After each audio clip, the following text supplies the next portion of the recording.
قل هذه سبيلي أدعو إلى الله على بصيرة أنا ومن اتبعني وسبحان الله وما أنا من المشركين. ورحمة الله وبركاته. الحمد لله رب العالمين والصلاة والسلام على أشرف الأنبياء والمرسلين محمد صلى الله عليه وسلم وعلى آله وأصحابه الكرام.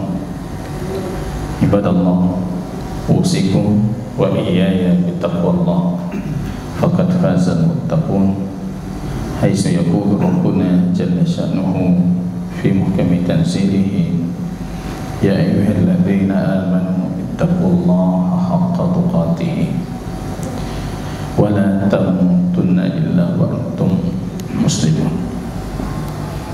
Alhamdulillah, puji bagi Allah atas segala taufik, inayah, hidayah, kesehatan, kesempatan yang Allah berikan, sehingga kita masih bisa mengkaji hadis-hadis baginda Rasul sallallahu alaihi wasallam yang dihimpunkan oleh Imam Amirul Mukminin fil Hadis, Imam Taqiyuddin Al-Maqdisi rahimahullahu ta'ala dalam kitabnya Umdatul Ahkam.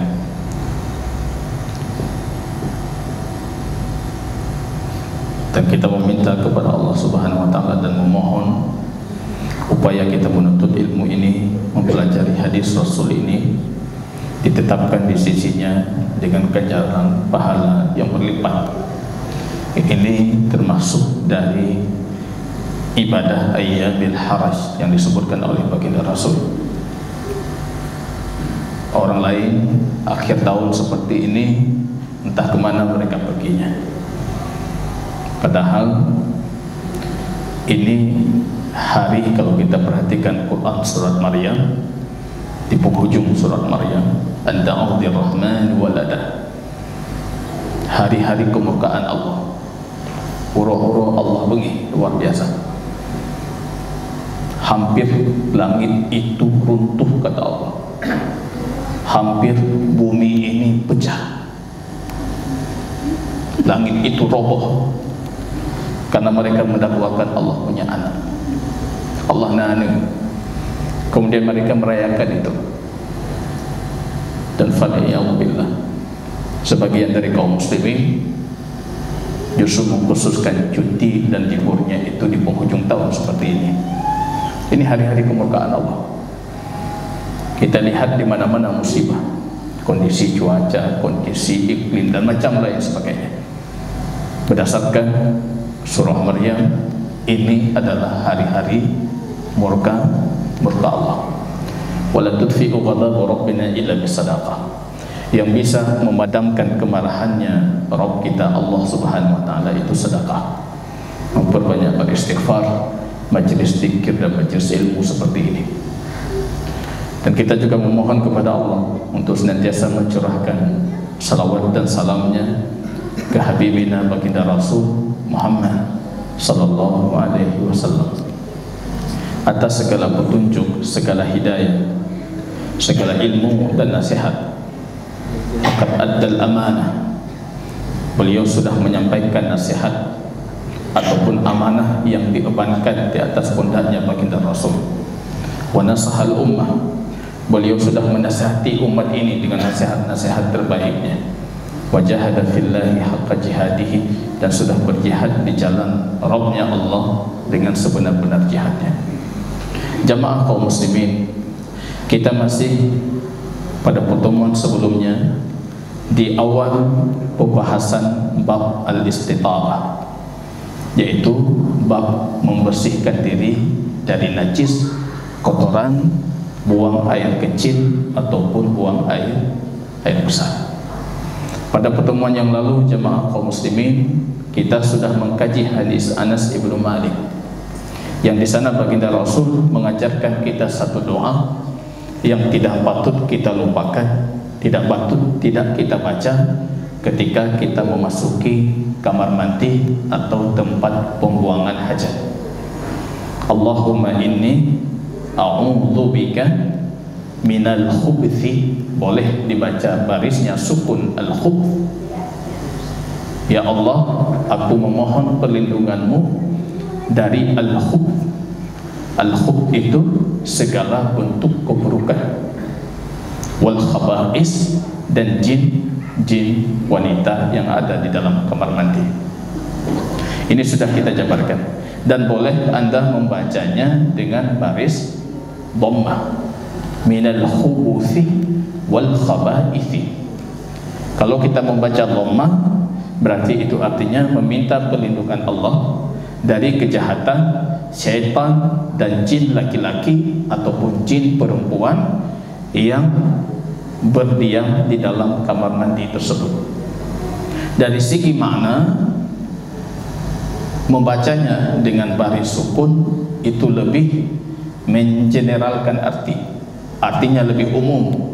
Anda meminta perlindungan dari segala bentuk keburukan, baik itu keburukan najis, keburukan hadas, keburukan kurang kehati-hatian dalam bersuci, keburukan jin, dan keburukan pandangan-pandangan yang buruk terhadap kondisi kita di dalam kamar mandi. Maka hendaknya kita membaca doa ini. Kalau mengajarkan kita jamaah kaum muslimin, ini mengajarkan kita itu bagaimana seharusnya muslim itu berinteraksi dengan rohnya Allah. Allah hanya Tuhan, Allah segalanya, apapun kondisinya Allah. Wa idza sta'anta fasta'in billah, wa idza sta'anta fasta'in billah. Kalau kamu mau minta pertolongan, maka mintalah kepada Allah. Kalau kamu mau minta perlindungan, maka mintalah kepada Allah. Ini jamaah kaum muslimin. Pada pertemuan sebelumnya saya juga menyampaikan betapa urgennya doa. Walaupun kadang-kadang kita malu ketika berhadapan dengan ayah-ayah muslim yang tidak menghafal dari doa keseharian itu kecuali beberapa doa saja. Bantat teh heboh doa tak hajim. Nanya haji. Yang je Rabbana atina fid dunya hasanah. Doa lain tidak ada. Padahal ketika kita keluar dari rumah saja, bismillah kita katakan, tawakkaltu 'ala Allah wala haula wala quwwata illa billah. Ketika itu kita ucapkan, yatarabbasu bikum syaitan, kata Rasul. Syaitan itu yatarabbas, mengawasi anak Adam yang keluar rumah. Hikai prehba. Dia melihat kita keluar dari rumah. Ketika kita bacakan itu, bismillah tawakkaltu 'ala Allah wala haula wala quwwata illa billah, syaitan itu akan berkata kepada teman-temannya, faqad hudita wa kufita wa hudita wa wukita. Kamu akan dijaga. Yang pertama dijaga, jaminannya. Yang kedua kufita, dicukupkan. Kamu cari apa? Cari rezeki, dicukupkan rezeki. Kamu sebarkan ilmu, disebarkan ilmumu. Kamu cari apa? Cari pahala, disempurnakan pahala. Wahudita, dan kamu akan diantar ke tujuanmu. Jadi hendak putar-putar Pak Masjid Kuba. Rupanya doa itu lupa kita bacakan. Ini urgensinya jamaah. Allahu Samad, Allah tempat bergantung, Allah tempat mengharap. Jadi segalanya kita minta kepada Allah. Masuk kamar mandi berdoa, keluar kamar mandi berdoa. Faliyadu billah jamaah. Kalau masuk kamar mandi kita diharuskan berdoa. Menggauli isi kita lupa berdoa. Mana lebih urgen? Masuk yang kedua itu membuat generasi itu lupa doa, lahir generasi-generasi talib. Kalau masuk kamar mandi kita disuruh berdoa, apalagi menggauli istri. Maka di buku kami itu kami menulis ada 10 tempat itu yang seorang ayah itu harus berdoa untuk anaknya. Sebelum menikah sudah berdoa, baru malam pertama menikah berdoa, menggauli istri berdoa, anak lahir didoakan, keseharian anak penuh dengan doa. Itu diajarkan oleh baginda Rasul, tempat-tempat yang tidak boleh kita lupa berdoa. Kami di sekolah kita, di SMA IT Al-Arabiyah itu, kita buat komitmen orang tua di stadium jenderal pertama, keharusan berdoa. Setiap selesai salat doakan anak. Kalau lupa wajib Anda mengqadha, doakan ulang. Wajib. Dan itu rahasia kenapa kita sering ataupun jarang dimunculkan masalah-masalah besar dalam mengelola pendidikan, Pak. Karena doa unsik titik orang, si orang limanggah nak. Ini penting jemaah. Keterikatan kita dengan Allah itu. Jadi jangan ketika datang masalah yang pertama kita ingat cuma makhluk. Itu adab pertama, etika pertama. Ini kita pembahasan adab ataupun etika masuk kamar mandi. Berdoa sebelum masuk. Ketika keluar, gufrana, hadis Imam Muslim. Ya Allah, ampunanmu ya Rabb. Tubit dari kamar mana? Gufrana. Selesai salat tadi, kita apa doanya? Astaghfirullah, astaghfirullah. Aisyah mengatakan Rasul yastaghfirillahi aqiba salatihi, selesai salatnya beristighfar kepada Allah. Astaghfirullah, astaghfirullah. Boleh disempurnakan astaghfirullahaladzim. Astaghfirullah 3 kali. Karena mungkin ada kurang dari salat kita beristighfar. Keluar dari kamar mandi, gufrana, sama artinya itu, astaghfirullah. Gufrana, pengampunanmu ya Rabb. Barangkali ada ketelodoran kita di kamar mandi.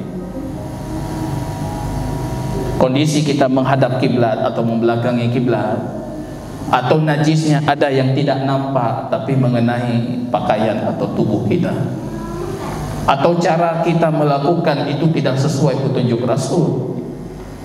Maka ketika itu kita meminta kepada Allah gufran.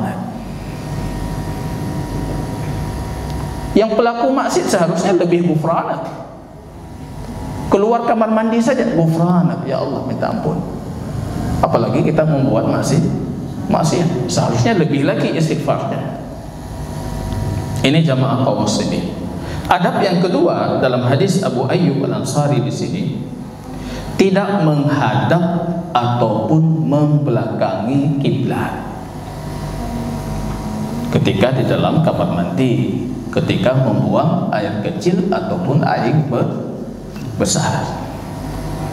Artinya muslim itu ketika dia sudah kebelet pipisnya ataupun keinginannya untuk buang air kecil atau air besar, bukan minta tempat Pak yang pubul langsung dia buang air, bukan seperti itu. Dia memperhatikan dulu, ini tempatnya menghadap kiblat kita, ini tempatnya membelakangi kiblat kita. Beatai kaglah kabere, lu kabere, alhamdulillah kan selesai. Padahal tadi kita bermaksiat kepada Allah, karena kiblat itu punya kehormatannya di dalam Islam. Wa may yu'azzim sya'airallah fa innaha min taqwal qulub. Itu syiar Allah. Yang memuliakan syiar Allah, maka itu bagian dari ketakwaan hati. Itu syiar Allah. Ka'bah itu syiar Allah. Bukan Ka'bah kita sembah, tapi Allah jadikan itu sebagai arah kita menyembahnya, kiblat kita. Itu punya kewajiban kita menta'zim. Kadang-kadang kita sedih ketika jamaah umrah, berangkat umrah, belum pernah melihat Ka'bah sebelumnya, berdiri di hadapan Ka'bah, keluar dari mulutnya mengatakan lagenyo Ka'bahnya. Oh lagenyo mengatakan kalimat-kalimat yang sama sekali tidak menunjukkan pentakziman. Itu murka sekali itu. Anda tidak punya ta'zim terhadap syiar Allah. Yang kadang-kala kalimat seperti itu lahir dari para penuntut ilmu yang punya ilmu. Orang awam ketika lihat Ka'bah, ru'i mataba, nangis ya. Melihat Ka'bah nangis. Ada yang melihat foto Ka'bah itu nangis. Yang sudah punya ilmu melihat Ka'bah. Lagi nyawa tagay, Ustaz Muhajir lagi nyawa Ka'bah ya. Di mana ta'zim Anda itu? Wa may yu'azzim sya'airallah fa innaha min taqwal qulub. Dari pentakziman itu tidak boleh kita menghadap ataupun membelakangi kiblat ketika kita buang air kecil ataupun air besar. Dalam hal ini ada kelompok yang ulu berlebihan. Urung sufi lah, berlebihan luar biasa. Matahari tidak boleh menghadap, tempat terbit matahari tidak boleh, tempat terbenam tidak boleh, tempat terbit bulan tidak boleh, tempat terbenam bulan tidak boleh. Jadi hokul tak pukul. Kiblat enggak boleh, matahari enggak boleh, bulan enggak boleh, tak tajur. Ya, itu berlebihan itu. Tidak ada dalil, tidak ada petunjuk. Yang ada hadis dari baginda Rasul cuma kiblat saja. Kiblat tidak boleh menghadap, tidak boleh membelakangi. Di sini ada dua hadis yang disebutkan. Tentunya ada pemaparan para ulama tentang kedua hadis ini. Hadis yang pertama jamaah kaum muslimin itu hadis Abi Ayyub Al-Ansari. Ini satu-satunya famili baginda Rasul ataupun salah satu keluarga famili baginda Rasul di Madinah. Yang orang harus taturi Khalid ibn Zaid Al-Khadraji Al-Ansari. Nama beliau Khalid, tapi kita sering mengenal julukannya Abu Ayyub Al-Ansari. Rasul ketika tiba di Madinah, beliau tidak punya rumah. Rumah Abu Ayyub inilah yang dijadikan sebagai tempat tinggalnya. Dan kebetulan rumahnya itu 2 lantai. Bantruk baginda Rasul, Abu Ayyub mengatakan, "Ya Rasulullah, engkau di atas, kami di bawah. Tidak mungkin kami di atas kepalamu." Tapi baginda Rasul mengatakan, "Aku punya banyak tamu." Lu jamin apa aku tahu? Bengah jamin, Jauro jamin, Supuh jamin. Itu di awal hijrah. Sampai nanti dilarang kaum muslimin tidak boleh mengunjungi ataupun bertanya kepada baginda Rasul kecuali mereka membayar 1 dinar. Ya itu urun teman yang Pak. Turun Al-Mujadalah ayat 12, siapa yang mau bertanya bayar 1 dinar, si mayam lebih. Mengata aja kutungkunya lagi ya. Asalkan orang tanya bayar si mayam. Kemudian dimansuh ayat itu dengan Mujadalah ayat 13. Karugo dongku. Ana lihat ayatnya. Ini orang jatanya mutakah anak mewah. Kaki ingat Mujadalah mansuh. Yang pernah melakukan itu cuma Ali ibnu Abi Thalib. Siangnya turun perintah, sorenya turun ayat itu sudah dimansuhkan. Para sahabat mengambil iktibar tidak boleh berkunjung baginda Rasul terlalu sering dan merepotkan baginda Rasulullah. Karena itu mengganggu baginda Rasul, manusia juga butuh waktu untuk istirahat. Maka beliau mengatakan kepada Abu Ayyub, "Wahai Abu Ayyub, aku minta sisi bagian bawah rumah, kamu di bagian atas." Dengan berat hati rupanya Abu Ayyub mendiam itu. Itu berlaku sampai 1 bulan. Selesai dibangun rumahnya Rasulullah dan rumah-rumah istri-istri baginda Rasul di samping Masjid Nabawinya. Ada kejadian menarik kisahnya Abu Ayyub. Suatu ketika turun hujan lebat, sedangkan dinding kami bocor, dinding atasnya bocor, hujan masuk ke dalam. Yang pastinya air itu akan merembes dan akan jatuh ke tempatnya baginda Rasul. Abu Ayyub mengatakan, yang kami punya cuma 1 kain selimut. Rupanya 1 kain selimut itu satu-satunya selimut yang beliau punya, itu yang dibersihkan air itu dilap, gelapi, dikeringkan air itu supaya tidak mengenai baginda Rasul sallallahu alaihi wasallam. Ini Abu Ayyub Al-Ansari. Wafat tahun 50 Hijriah. Dan beliau wafatnya itu di bawah benteng Konstantinopel itu yang di Turki itu. Di masa Muawiyah ibnu Abi Sufyan, mereka ingin menaklukkan Konstantinopel, rupanya tidak berhasil ditaklukkan, termasuk yang wafat ketika itu Abu Ayyub. Sahabat lahir di Madinah, meninggal di Madinah. Maka kita nggak perlu bertanya lagi bagaimana kiprah mereka terhadap dakwah, peranan mereka untuk penyebaran Islam. Lahir di Madinah, meninggal di Turki. Tanya dari Banda Aceh, lahir di Tino, meninggal di Tino, dempuh di Tino. Sudah di sini lagi tidak punya peranan untuk dakwah. Kalau punya peranan lain, ini lahir Tino, raya Tino, kawin Tino, meninggal Tino, dan nggak punya peranan apa kita untuk dakwah.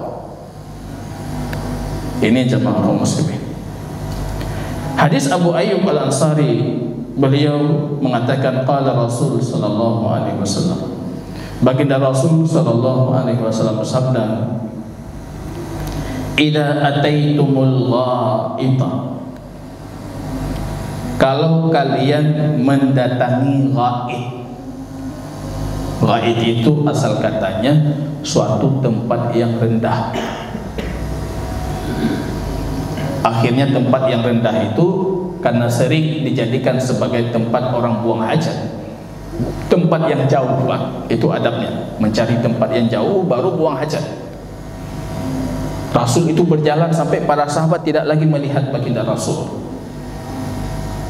untuk membuang air kecil atau air besarnya. Jangan seperti pemuda-pemuda kita hari ini, pada main bola ke Hinanju. Di mana dia bermain, ya di situ. Petunjuknya mencari ghaid, mencari tempat yang rendah, tempat yang jauh. Idza ataitumul ghaid, kalau kalian mendatangi tempat yang jauh itu, al-ghaid. Yang kemudian kata ghaid ini digunakan oleh orang Arab dalam perkembangan zamannya menjadi kamar mandi. Jadi ini ada adabnya di sini. Rasul mengajarkan kita, jangan katakan kotoran itu jangan disebutkan, karena itu sesuatu yang menjijikkan. Mata cewek tak enggak tuh itu kalimat menjijikkan. Longjak ulingko dia, itu adab. Longjak umon dia. Padahal untuk apa kita sumur? Kita bukan butuh sumur, tapi itu bahasa yang bisa dipahami. Saya ke belakang sebentar, atau saya ke kamar mandi sebentar. Baik langsung gelah-gelah aja. Ya, itu tidak punya etika. Maka baginda Rasul saja untuk mengatakan, kalau kamu buang air kecil atau buang air besar, Rasul mengatakan ketika kalian mendatangi al-ghaid, yaitu tempat buang hajat, fala tastaqbilul qiblata, jangan kalian menghadap kiblat. Bi ghaidin wala baulin, baik buang air kecil atau buang air besar. Wala tastadbiruha, dan jangan kalian membelakanginya. Menghadap tidak boleh, membelakangi juga tidak boleh. Menghadap tidak boleh, artinya kita buang hajat kita di sana arah kiblat. Kalau membelakangi berarti kiblat kita di belakang. Ini saya membelakangi kiblat. Itu tidak dibolehkan. Walakin kata Rasul, akan tetapi apa yang harus kalian lakukan? Syarriku aw gharribu, menghadaplah ke timur ataupun menghadaplah ke barat. Jadi caranya apa? Hadap ke timur atau hadap ke barat. Karena memang kalau kita di Madinah hadap timur ataupun ke barat, kita sudah tidak menghadap ataupun membelakangi kiblat. Tapi perintah ini tidak berlaku untuk kita orang Indonesia, karena kita kalau ke barat ya memang kiblat di situ. Berarti kalau kita balik menghadap ke utara atau menghadap ke selatan. Jadi kalau mau bangun rumah, pertama kita desain rumah kita tentukan dulu tempat kamar mandinya itu, dan terkhususnya tempat buang hajatnya, baik itu untuk buang air kecil atau buang air besar, tidak menghadap kiblat ataupun membelakangi kiblat, tapi mengambil arah yang yang berbeda, arah utara atau selatan. Ketika kita duduk, posisi kita ke utara atau ke selatan. Jangan ke barat atau timur, karena kalau ke barat itu menghadap, kalau ke timur kita membelakangi. Dan kenyataannya banyak rumah muslim hari ini tidak memperdulikan atau tidak mengetahui tentang hal ini. Bahkan pernah kami jumpa itu masjid, Pak. Masjid. Saya tak fikir masjid apa betul. Wanita tadu kapal lo tanya terbayang kena ke? Nyutan tu kena ke lo. Masjid, Pak. Masjid daerah dekat kita sini. Masya Allah, masjid. Seharusnya paham hukum tentang hal ini, Pak. Nah, ini harus menjadi perhatian kita bersama itu. Apa kata Abu Ayyub? Qala Abu Ayyub, faqadimna Syam. Ketika di zaman Umar Ibn Khattab, kami sudah menaklukkan Syam.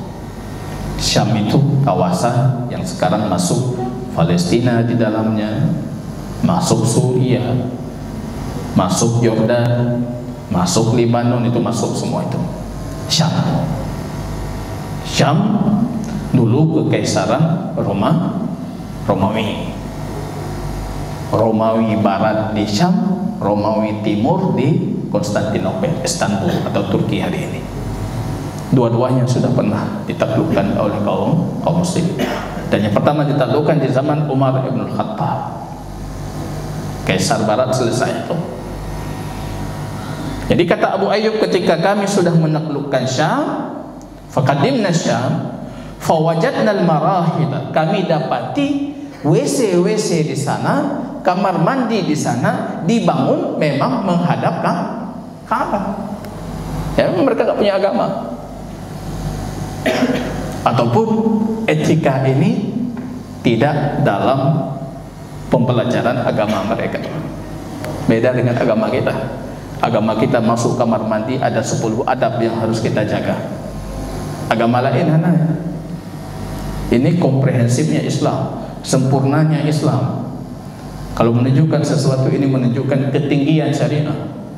Syariah kita luar biasa, solusi untuk segalanya. Kamar mandi saja kita diajarkan apa adabnya.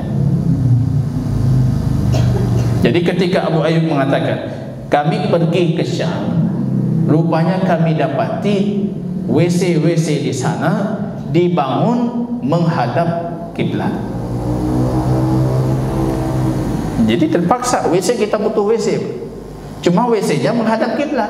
Apa yang harus kita lakukan? Abu Ayyub mengatakan fanan harifu anha, maka kami berpaling darinya. Jadi beliau tidak duduk seperti tempat duduknya, justru memalingkan posisi badannya untuk tidak menghadap ataupun membelakangi kiblat. Nyatanya boleh tak duduk lagi yang di banmangan. Abu Ayyub tidak. Abu Ayyub justru membalikkan posisi badannya supaya tidak menghadap ataupun membelakangi kiblat. Karena memang WC-nya dibangun. Yang bangun siapa? Dulu orang-orang sebelum kedatangan Islam kepada mereka. Yang barangkali yang bangun itu hari ini sudah masuk Islam. Hari itu ketika Syam itu sudah ditaklukkan, karena hampir mayoritas penduduk Syam itu memeluk agama Islam. Posisi badannya untuk tidak menghadap ataupun membelakangi kiblat. Beliau mengatakan fananharifu anha, dan kami berpaling dari posisi itu, wa nastaghfirullah, dan kami meminta ampun kepada Allah. Lagi ampun, karena sudah merasa ini dosa sekali. Padahal dah balik, badan dah dibalik, tapi masih merasa mungkin ada kurangnya, bukan seperti yang Allah suruh. Maka meminta istighfar. Jadi bagi para sahabat Rasul itu, hal-hal seperti ini mereka sudah menganggap itu dosa.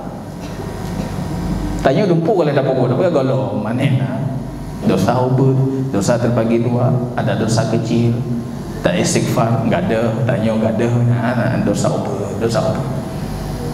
Padahal kaidahnya israru ala saghir minal kabair. dosa kecil yang terus menerus dilakukan, maka itu sudah menjadikan dia itu dosa besar. Dosa ubud tadi yang betul-betul jadinya dosa besar itu. Selalu itu ya, dosa ubud.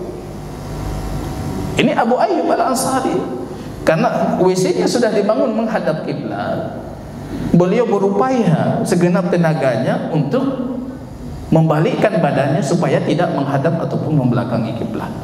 Setelah itu masih berpikir itu tindakan dosa yang beliau lakukan.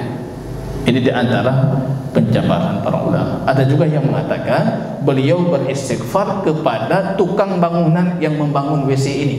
Barangkali mereka sudah masuk Islam dan mereka punya dosa yang masih terjadi sampai hari itu. Jadi beristighfar untuk siapa? Bukan untuk dirinya sendiri, tapi untuk tukang bangunan yang membangun bangunan WC itu, dan mereka sudah masuk Islam. Ada juga yang mengatakan ini bisa jadi dua-duanya. Beristighfar untuk dirinya atas segala kekurangan yang barangkali terjadi ketika beliau di dalam kamar mandi, ataupun beristighfar kepada orang-orang yang pernah membangun bangunan ini dan ini tidak sesuai dengan petunjuk Allah. Beristighfar untuk mereka, apalagi mereka itu sudah masuk Islam. Begitu cara pandang para sahabat untuk dosa. Yang ubud mata hurungnya besar, dosa kecil di mata mereka itu besar. Kalau kita dosa raya tak ubud, nanti akan datang hadisnya. Rasul melewati pemakaman penduduk Madinah. Beliau mendengar orang-orang diazab dalam kuburnya. La yu'adzabuna fi kabir, mereka tidak diazab gara-gara perkara besar. Dalam riwayat bal huwa kabir, mereka berfikir itu tidak besar padahal itu besar. Apa itu? La yastanzihuna minal baul, mereka tidak menjaga diri mereka dari kencing. Kencing berdiri itu, percikan kencing itu pasti akan mengenai bagian dari tubuh kita. Kalau Rasul mau pergi buang air kecil saja, beliau membawa tombak. Selain untuk menjaga keamanan beliau menggunakan tombak itu untuk memastikan kondisi tanah yang beliau jadikan sebagai tempat buang air.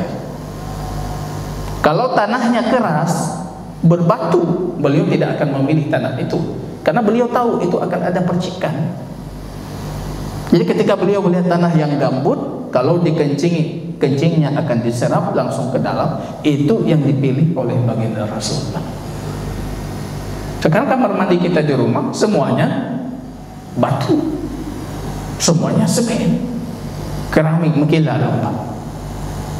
Kita buang air dalam kondisi berdiri, ya pastinya percikan-percikan itu akan mengenai tubuh kita, dan itu bagian daripada sebab orang diazab dalam kubur.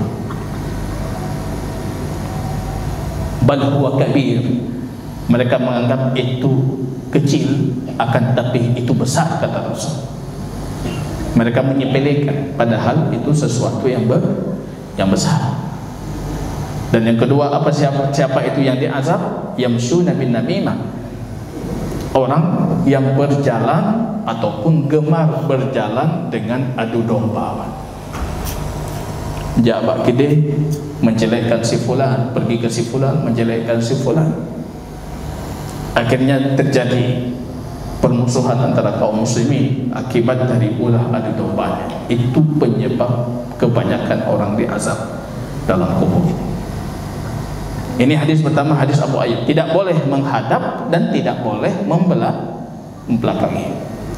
Di sini Imam Taqiyuddin Al-Maqdisi menyebutkan hadis kedua, hadis Abdullah ibnu Umar ibnu Khattab radhiyallahu taala anhu, salah satu yang dikenal dengan Al-Abadilah Al-Arba'ah, 4 Abdullah ahli ilmu dari kalangan para sahabat. Ngaruh masuk Dros. Abdullah ibnu Umar yang pertama, Abdullah ibnu Abbas, Abdullah ibnu Zubair. Yang keempat, Abdullah ibnu Amru bin As. Itu 4 anak muda namanya Abdullah, 4-empatnya ahli ilmu. Abdullah ahli ilmu, maka dijuluki dengan Al-Abadilah Arba'ah. Abdullah yang 4. Kalau ditambah Al-Abadilah Al-Khamsah, Abdullah yang 5, maka tambah satu lagi Abdullah ibnu Mas'ud. Abdullah ibnu Mas'ud. Jadi Al-Abadilah Arba'ah itu Abdullah. Kalau ditanya Al-Abadilah Al-Khamsah, tambah satu lagi Abdullah ibnu Mas'ud. Ini para ulama dari kalangan para sahabat. Beliau mengatakan, raqitu yawman ala baiti Hafsah. Suatu ketika aku menaiki atap rumahnya Hafsah. Abdullah ini anak Umar ibn Khattab, Hafsah itu kakaknya, anak Umar ibn Khattab dan istri baginda Rasul. Dalam riwayat yang lain disebutkan hari itu beliau bermalam di rumah kakaknya. Tidak ada masalah. Kalau adiknya laki-laki, dia bermalam di rumah kakaknya yang perempuan, karena itu mahramnya. Yang masalah itu kalau yang perempuan bermalam di rumah kakaknya. Di situ terjadi interaksi dengan suami kakaknya dan bukan mahram untuknya. Karena Rasul mengingatkan kita, alhamu maut, ingatlah oleh kalian, ipar itu kematian, ipar itu celaka. Ada orang cik tanya di kampung, Allah adik tiro kita terima juga. Akhirnya kita terima dibandingkan kos di tempat lain. Apa pekerjaan syaitan kalau non mahram itu berdiam di dalam satu rumah? Maka terjadi hal-hal kemungkaran. Alhamu mautun, kata Rasul. Ipar itu celaka, ipar itu musibah, ipar itu kematian. Tapi yang terjadi di sini, Abdullah bermalam di rumah kakaknya Hafsah, istri baginda Rasul. Tentunya kalau kita lihat pergerakan dari Abdullah ini, tidak mungkin beliau cuma bermalam-malam biasa. Tentunya tujuannya untuk mendapatkan ilmu dari baginda Rasul. Itu dapat ilmu dari baginda Rasul. Yang terjadi hari itu, rupanya ada satu kebutuhan tertentu. Abdullah ibnu Umar naik ke atas atapnya rumah Hafsah, itu rumah Rasul. Ketika naik ke atap, tanpa sengaja melihat baginda Rasul sallallahu alaihi wasallam yang membuang hajatnya. Rasul itu manusia. Abdullah, beliau Rasul Allah, beliau manusia terbaik. Tapi kita jangan lupa, beliau manusia, punya kadrat manusia alamiah. Kalau buang air kecil, ada kencingnya. Kalau buang air besar, ada kotorannya. Hari ini yang nasyid-nasyid yang di luar banyak itu nyekal beliau buang air tidak ada bekas. Kalau memang seperti itu kejadiannya, dari zaman jahiliyah mereka sudah menyembah baginda Rasul. Kencing nggak ada bekas, buang air nggak ada apapun. Nah, tidak mungkin itu. Rasulullah itu manusiawi, tapi beliau Abdullah yang terpilih. Maka Abdullah ibnu Umar di sini melihat baginda Rasul sedang membuang hajatnya, tapi dalam kondisi membelakangi Syam, membelakangi kiblat dan menghadap Syam. Dalam kamar mandi, kiblatnya ke belakang, di depannya Baitul Maqdis atau Syam. Ini yang terjadi, berarti ada kontradiksi dalil, pertentangan dalil. Ini pembahasan yang seharusnya kita sempurnakan di pertemuan ke depan insyaallah, bagaimana meluruskan kontradiksi dalil, dua dalil yang saling bertentangan. Yang satu tadi mengatakan tidak boleh menghadap ataupun membelakangi kiblat, sedangkan hadis yang kedua Rasul membelakangi kiblat tapi di dalam WC. Apa maksud hadis pertama dan apa maksud hadis kedua? Seringkali di masyarakat kita seperti itu, terjadi kontradiksi dalil. Ada satu pihak memegang dalil pertama, mererayakan juga hadis pertama. Ada pihak yang kedua memegang hadis yang kedua, padahal itu kontradiksi dalil. Ini namanya khilafiyah.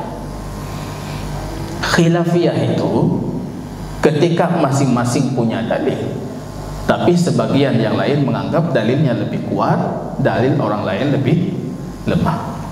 Itu namanya khilafiyah. Kalau ikhtilaf, yang satu punya dalil, yang dua hana dalil, itu ikhtilaf. Kalau pembahasan fikih itu kebanyakannya khilafiyah. Dia punya dalil, ini punya dalil. Membacakan bismillah dengan suara keras ketika salat jahar. Yang A punya dalil, B punya dalil. Ini namanya kontradiksi dalil. Itu khilafiyah. Tapi kebanyakan pembahasan akidah itu ikhtilaf, bukan khilafiyah. Jadi lalu urung salah kaprah. Alah sak muhajir masalah khilafiyah gabung. Maka akidah itu sangat jarang masalah khilafiyah. Mayoritas itu masalah ikhtilaf. Yang A punya dalil, B enggak punya dalil. Dia tanya punya dalil, enggak ada dalil. Itu namanya ikhtilaf. Kita berlapang dada untuk pembahasan khilafiyah. Tapi kalau ikhtilaf, yang satu punya dalil, tentunya kita harus mendakwahkan dalil yang seharusnya itu diyakini. Wallahu ta'ala a'lam bishawab. Kalau ada yang patut kita diskusikan, mungkin satu pertanyaan, kita persilahkan. Ada? Tidak ada? Assalamualaikum. Ini kan kamar mandi Pak. Untuk kalau menghadap belakang ini, hubungannya kalau kita tidur, apakah ada hubungannya tidur membelakangi atau menghadap kiblat untuk tidur? Ya, jangankan untuk tidur, untuk mayit yang sudah wafat pun itu tidak ada dalil harus menghadap kiblat ataupun tidak boleh menghadap yang lainnya itu. Kalau pembahasan tidur tidak ada dalil yang memerintahkan ataupun melarang, artinya itu mubah. Ada mau menghadap kemana silahkan. Kiblat itu dimuliakan, maka tidak boleh kita menghadap dalam kondisi buang air kecil ataupun buang air besar. Ada tidak hadisnya kalau yang wafat itu harus kita hadapkan kiblat? Tidak ada hadis. Yang ada cuma pandangan dari Imam Malik rahimahullah. Beliau melihat pengamalan penduduk Madinah yang melakukan seperti itu. Maka kalau ada yang wafat dihadapkan ke arah kiblat, mungkin mereka mengamalkan seperti yang diamalkan oleh penduduk Madinah. Tapi kalau anjuran dari baginda Rasul itu tidak ada. Yang ada nanti ketika sudah dimasukkan ke liang lahatnya saja. Wallahu ta'ala a'lam bishawab. Barakallahu fikum. Subhanakallahumma wa bihamdika asyhadu an la ilaha illa anta astaghfiruka wa atubu ilaik. Assalamualaikum warahmatullahi wabarakatuh.